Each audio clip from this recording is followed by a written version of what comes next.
बताइए एसआईआर से आपत्ति आखिर इतनी क्यों है? ये तो समय की मांग है ना, और अगर घुसपैठिए देश के बाहर जाते तो इसमें किसी को आपत्ति नहीं होनी चाहिए। भाई आप भी आइए और कहिए कि हम साथ खड़े हैं।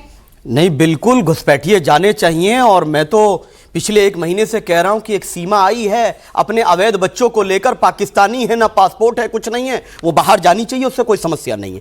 लेकिन 2 आंकड़े मैं आपके सामने प्रस्तुत कर रहा हूं। एक तो 1,26,00,000 लोग दूसरी जगह चले गए, इसको वेरीफाई करने में कौन सा प्रोसेस अपनाया गया? और अगर उत्तर प्रदेश के लोग गए, यानी पलायन हुआ उत्तर प्रदेश से, क्योंकि यहां पर कानून व्यवस्था लचर है, लोग यहां पर अपने आप को सुरक्षित महसूस नहीं करते, रोजगार के अवसर उत्तर प्रदेश में नहीं है, मजबूरी में उनको उत्तर प्रदेश छोड़कर जाना पड़ा। सवाल एसआईआर पर नहीं, वही बता रहा हूं, 83 लाख लोग अनुपस्थित हैं। अनुपस्थित का मतलब क्या वो हमारे भारतीय भाई हैं जो यहां से बाहर नौकरी करने गए हैं, विदेश गए हैं, या फिर वो लोग हैं जो आप जिनको डाउटफुल बोलते हैं? 10 लाख के करीब फॉर्म सबमिट नहीं हुए, कौन रेस्पॉन्सिबल होगा, किसकी जिम्मेदारी आप आयद करेंगे? तीसरी चीज ये है कि जो भारतीय नागरिक अगर वोट के अधिकार से वंचित रहेंगे तो बर्डन ऑफ प्रूफ आप जनता पे डालना चाह रहे हैं। आप अभी सर ने बोला कि हम उनको नौकरी देंगे, कब घोषणा ऑफिशियली की जाएगी कि उनके परिवारों को नौकरी दी जाएगी? दूसरी बात, इतनी जल्दबाजी क्या थी? सर सुन लीजिए सर, लेट मी कंप्लीट। ऐसी क्या, अरे सर सुन तो लीजिए, ऐसी कौन सी जल्दबाजी थी कि इस प्रक्रिया को इतने ही समय में कराया जाना? हम पहले दिन से, हमारे वॉलंटियर्स काम कर रहे थे शौकत साहब के नेतृत्व में, पहले दिन से हमने कहा कि 3 मंथ होना चाहिए, बाद में 2 बार एक्सटेंड किया गया, जिससे क्या हुआ कि एक हॉच पॉच की सिचुएशन क्रिएट हुई, जिसकी वजह से बहुत सी परिस्थितियां नहीं होना चाहिए था। आप ये कह रहे हैं क्या? नहीं, एक्सटेंशन नहीं होना चाहिए था, जो डेट्स आगे बढ़ाई गई वो नहीं बढ़नी चाहिए थी। एक्सटेंशन की जरूरत ही नहीं पड़ती। अगर 3 महीने का समय पहले से दिया गया होता, शायद उन लोगों की जानें भी नहीं जाती।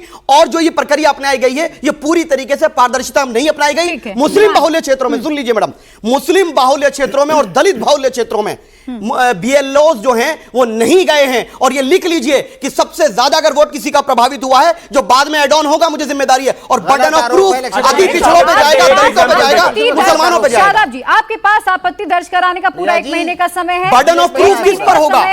एक आम नागरिक पे बर्डन ऑफ प्रूफ डाल देंगे आप, एक आम नागरिक पे बर्डन ऑफ प्रूफ डाल देंगे कि उसकी आपने, और कितने घुसपैठिया कह रहे हैं हिंदुस्तान का सबसे बड़ा वोट घोटाला एसआईआर के माध्यम से हो रहा है।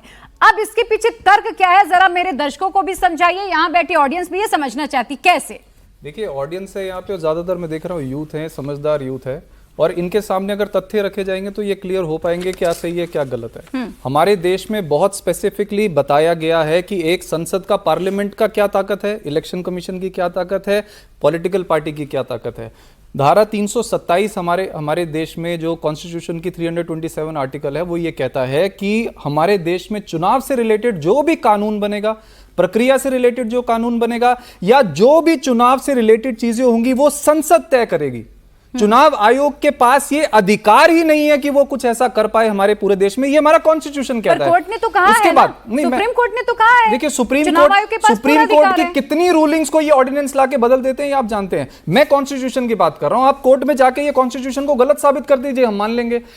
रिप्रेजेंटेशन ऑफ पीपल्स एक्ट 1950 ये कहता है कि अगर चुनाव आयोग को कुछ ऐसा रिवीजन कराना है, कुछ चेंजेस कराने हैं, तो उनको लिखित में उस क्षेत्र के बारे में लिख के देना पड़ेगा कि वो एसआईआर क्यों कराना चाहते हैं। यही सवाल है। आज तक मुझे एक ओपनिंग रिमार्क, मेरे को 30 सेकंड्स कंप्लीट करने दीजिए, मैं सवाल बोलिए। ये रिप्रेजेंटेशन ऑफ पीपल एक्ट 1950 में सीनियर अधिकारी बता देंगे, ये लिखा हुआ है कि अगर चुनाव आयोग को कोई भी रिवीजन करानी है तो उनको देश में लिखित में ये बताना पड़ेगा कि वो क्यों कराना चाहते हैं। आज तक चुनाव आयोग का एक लेटर दिखा दो जो बताए कि हम देश के अंदर इतने बड़े स्तर पे एसआईआर करवा रहे हैं, उसका ये रीजन है। आप पिछले कितने चुनाव उठा लीजिए, दिल्ली का चुनाव उठा लो, इन्होंने अरविंद केजरीवाल जी की कॉन्स्टिट्यूएंसी में 50,000 वोट काट दिए और इनके अध्यक्ष ने पार्लियामेंट में कहा कि हम किसी नागरिक का वोट नहीं कटवा रहे, हम सारे घुसपैठियों का वोट काट रहे हैं। आज बताइए वो 50,000 घुसपैठिया कहां है? कुछ नहीं पता। इन्होंने बिहार में 80 लाख वोट काट दिए और इन्होंने कहा कि हम घुसपैठियों का वोट काट रहे हैं। ये रिकॉर्ड है और ये मुझे गलत साबित कर दें। केवल और केवल 315 घुसपैठिया पकड़े गए आज तक। समय की मांग है ना। आपको नहीं लगता कि 2 दशक पहले के जो वोटर्स हैं उनमें से बहुत ऐसे होंगे जो मृत हो गए होंगे, बहुत ऐसे हो गए होंगे, बहुत सारे ऐसे लोग हैं जो दूसरी कंट्री में भी शिफ्ट हो गए होंगे, बहुत सारे लोगों ने अपनी जगह बदल दी होगी। तो आपको क्यों नहीं लगता एसआईआर इतनी जरूरी है? बिल्कुल सही बात है। मेरे और आपके कहने से जरूरी थोड़ी साबित होगी, ये तो देश की संसद तय करेगी ना।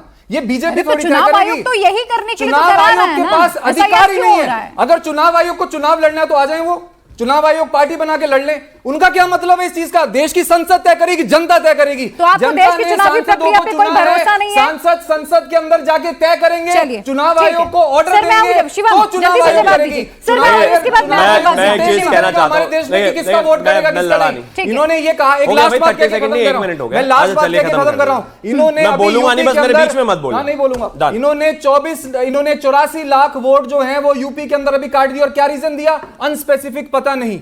अरे उन्होंने काट दिया, चुनाव आयोग ने काट दिया, पहले तो ये तय करिए शिवम, जल्दी से जवाब दीजिए, इसके बाद कौन रिकॉर्ड रखेगा? ये देश के अंदर घोटाला चल रहा है वोट के नाम पे। ठीक है, आपने अपनी बात रख दी शिवम, जल्दी से जवाब दीजिए जा रही है और वोट काट के ये चुनावों को चोरी किया जा रहा है बीजेपी द्वारा। ठीक है, इसका जवाब मैं अमीन खान जी से दूंगी, लेकिन उससे पहले शिवम, पार्लियामेंट नहीं पास किया है सर मैं आऊंगी, और इलेक्शन कमीशन को बनाया है। दीजिए वो अपनी बात पूरी कर ले, फिर मैं आपके पास। देखिए, मैं एक चीज कहना चाहता हूं, एक होते हैं झूठे, एक होते हैं महाझूठे, और उसके बाद होते हैं आम आदमी पार्टी के प्रवक्ता। ठीक है, आप साबित करो ना।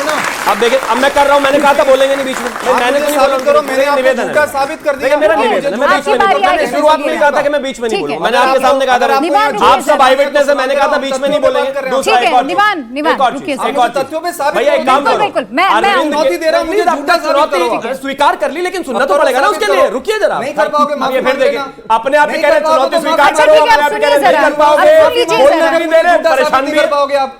पढ़े लिखे लोगों को झूठा साबित करते हैं, ये देख नौटंकी करने वाली पार्टी हमें झूठा साबित करेगी। तथ्यों पे एक बात नहीं कर पाते, इनसे तथ्यों पे बोलो, तथ्यों पे बोलो आप। शिवम बोलो, तथ्यों पे बोलो, धारा 327 में बोलो आप। Thank you. मैं एक चीज कहना चाहता हूं, बड़ी सीधी बात है, अरविंद केजरीवाल को जेल अरे से धारा प्लीज आप इनको रोकेगा, ये क्या हो गया? अरविंद केजरीवाल नाराजगी क्यों है? नहीं हरा सकते, मुझे समझ में। आज मेरी चर्चा एसआईआर पे है, आज मेरी चर्चा एसआईआर पे है, और आज मैं सिर्फ एसआईआर पे सुनूंगी, और मेरे दर्शक भी यही सुनना चाहते हैं। मैं फिर से वही आता हूं।